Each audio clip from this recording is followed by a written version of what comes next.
అందరికీ నమస్కారం. Welcome to Janaganamana. ముందుగా భారతదేశ ప్రజలందరికీ శ్రీరామనవమి శుభాకాంక్షలు.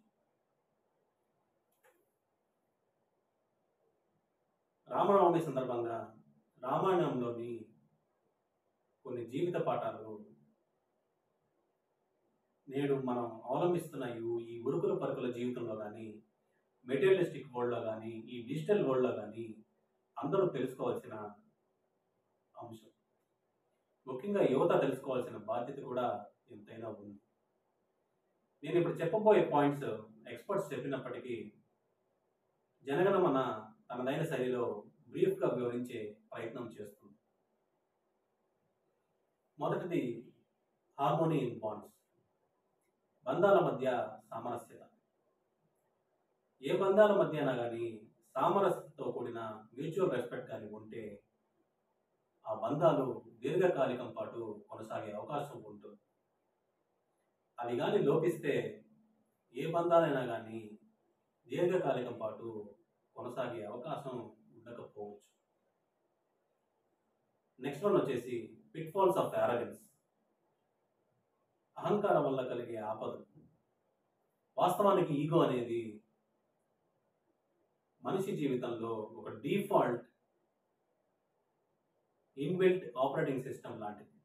అది ఎప్పుడు ఎలా బయటపడుతుందో ఎవరికీ తెలియదు. నిన్ను ఎవరైనా కించపరిచినప్పుడు, లేదా నిన్ను ఎవరైనా తక్కువ చేసి మాట్లాడినప్పుడు, లేదా నీ శక్తి సామర్థ్యాలను సైతం అంచనా వేయకుండా నిన్ను కించపరుస్తూ నీతో వ్యవహరించినప్పుడు ఈగో అనేది బయటపడే అవకాశం ఎక్కువ ఉంటుంది. అలాంటి సమయంలోనే అరిషడ్ వర్గాలలో భాగమైన ఈ ఈగోని ఒక యుద్ధ వాతావరణం తలెత్తకుండా అలాంటి పరిస్థితిలో మౌనాన్ని ఆయుధంగా చేసుకొని మనం ఉండగలిగితే ఈ ఈగోని మన జీవితంలో నుంచి బయటపెట్టవచ్చు. అప్పుడు ఎటువంటి ఆపదను కూడా మనం దరి చేరనివ్వకుండా ఉండవచ్చు. నెక్స్ట్ వన్ వచ్చేసి beware of the under estimate. ఎవరిని ఎప్పుడు తక్కువ అంచనా వేయకూడదు. ఎవరి శక్తి సామర్థ్యాలు వారికి ఉంటాయి, ఎవరి నడవడిక వారికి ఉంటుంది. నా దగ్గర డబ్బు ఉంది కదా అని నేను వెరవేగిపోయి ఎవరినైనా ఏదైనా చేస్తానో, ఎవరినైనా ఏదైనా అంటానో అని అంటే అవతల ఉన్న మన ప్రత్యర్థి అత్యంత ఆత్మవిశ్వాసం కలిగి ఉన్నవాడైతే అతని ఆత్మవిశ్వాసం ముందు నువ్వు ఎంత డబ్బు నీ దగ్గర ఉన్నా అతని ముందు మోకరిల్లాల్సింది. అందుకనే మనిషి అనేవాడు ఆత్మవిశ్వాసాన్ని కలిగి ఉండడం చాలా అవసరం. నెక్స్ట్ వన్ వచ్చేసి గార్డింగ్ సీక్రెట్స్. నీ నీడకు కూడా నీ రహస్యాలు తెలియనివ్వకూడదు.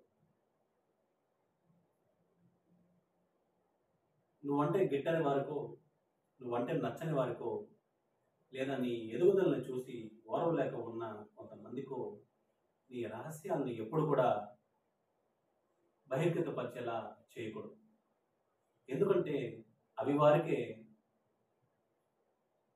ఒక ఆయుధంగా మారి వారికి బలం చేకూర్చిన వాళ్ళం.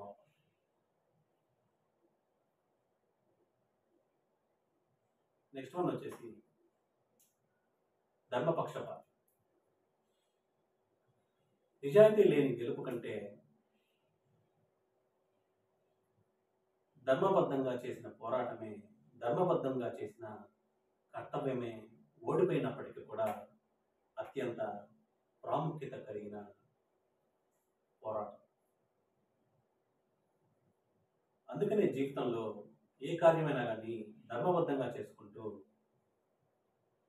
అందులో నిజాయితీని ఎప్పటికప్పుడు జోడిస్తూ కానీ జీవితంలో ముందుకు సాగగలిగితే ధర్మపక్షపాతిగా, ధర్మాన్ని ఆచరిస్తున్న వ్యక్తిగా మనం ముందుకి వెళ్ళగలం, విరాజిల్లవచ్చు. నెక్స్ట్ వన్ వచ్చేసి ఈక్విటీ ఫర్ ఆల్. వీడు నా కులమనో, వీడు నా మతమనో, లేక వీడు నా ఫ్రెండ్ అనో, వీడు నా బామర్దనో సత్యాన్ని ఎప్పుడు కూడా మన నిత్య జీవితంలో దాన్ని అణిచివేస్తూ మనం ఒక పక్షపాతి ధోరణితో బంధాల మధ్య నాటకమాడుతుంది. కానీ ప్రకృతి మటుకు ఎప్పుడు కూడా ప్రకృతి అనేది పేదవాడికి ధనికుడికి ఇప్పుడు ఒకేలాగా ఉంటుంది. అందరినీ సరిసమానంగా చూస్తూ జీవితంలో ముందుకు వెళ్ళాల్సిన అవసరం ప్రతి మనిషికి ఉంటుంది. ప్రకృతిని ఆదర్శంగా తీసుకొని ముందుకు వెళ్ళాల్సిన అవసరం మనిషికి ఎంతైనా ఉంది. నెక్స్ట్ వన్ వచ్చేసి నర్చరింగ్ ఫ్రెండ్షిప్. నీ కష్టాలలో నీకు తోడుండేవాడే నీకు నిజమైన మిత్రుడు. నీ కష్టాలలో నీ ఆత్మవిశ్వాసాన్ని పెంపొందించేవాడే నీకు నిజమైన మిత్రుడు. నీ కష్టాలలో నీకు మాట సాయం అందజేసేవాడే నీకు నిజమైన మిత్రుడు. నేనున్నానని నీకు భరోసానిచ్చేవాడే నీకు నిజమైన మిత్రుడు. నైతికత లేని ఎంతటి డబ్బున్న వ్యక్తినైనా నీ పక్కన పెట్టుకొని తిరిగితే వాడు నిన్నే వాడుకోవాలని చూస్తూ ఉంటాడు. అందుకే ఎప్పుడు కూడా మంచి వ్యక్తిని స్నేహితుడిగా చేసుకుని ముందుకు వెళ్ళగలిగితే అది మన పర్సనల్ గ్రోత్కి కానీ మన ప్రొఫెషనల్ గ్రోత్కి కానీ ఉపయోగపడుతుంది. నెక్స్ట్ వన్ వచ్చేసి ప్రయారిటైజింగ్ పర్పస్. ఈ భూమి మీద అందరి జీవితాలు ఒకలాగా ఉండవు. నువ్వు ఎదుర్కొన్న కష్టం నేను ఎదుర్కొని ఉండకపోవచ్చు. నేను ఎదుర్కొన్న కష్టం నువ్వు ఎదుర్కొని ఉండకపోవచ్చు. అలాగే చాలామంది జీవితాలు ఇక్కడ ఫేస్ బై ఫేస్ వెంటనే అన్నీ జరిగిపోతూ ఉంటాయి. అది వాళ్ళ పర్పస్. కానీ కొంతమంది జీవితాలు మటుకు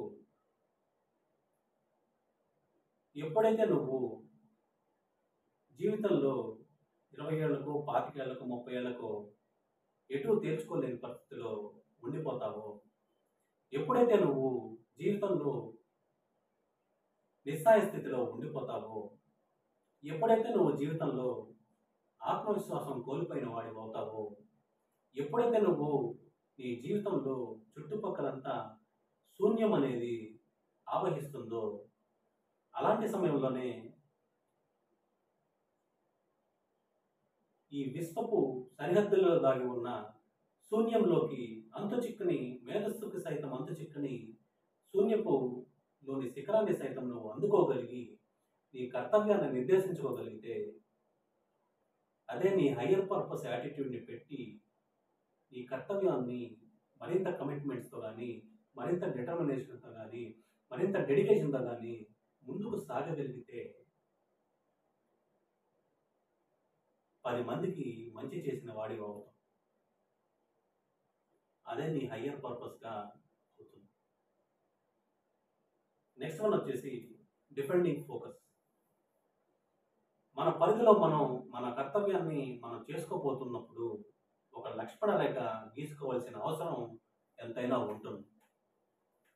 చెడు శక్తుల్ని సైతం మన లక్ష్మణ రేఖ లోపలికి రానివ్వకుండా దరి చేరనివ్వకుండా చేసుకోగలిగితే జీవితంలో మనం ముందుకు సాగగలం. మనం పర్సనల్ లైఫ్లోనూ ప్రొఫెషనల్ లైఫ్లోనూ ముందుకు సాగగలం.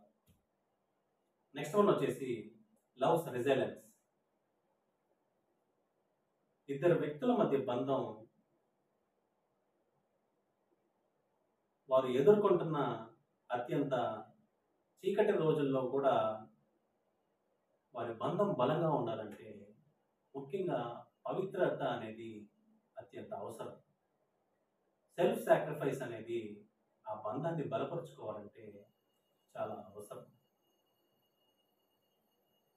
ఇద్దరు వ్యక్తుల మధ్య బంధం ఆ ప్రేమ అనేది దీర్ఘకాలికం పాటు కొనసాగాలంటే అత్యంత పవిత్రతతో కూడిన త్యాగం అనేది చాలా అవసరం.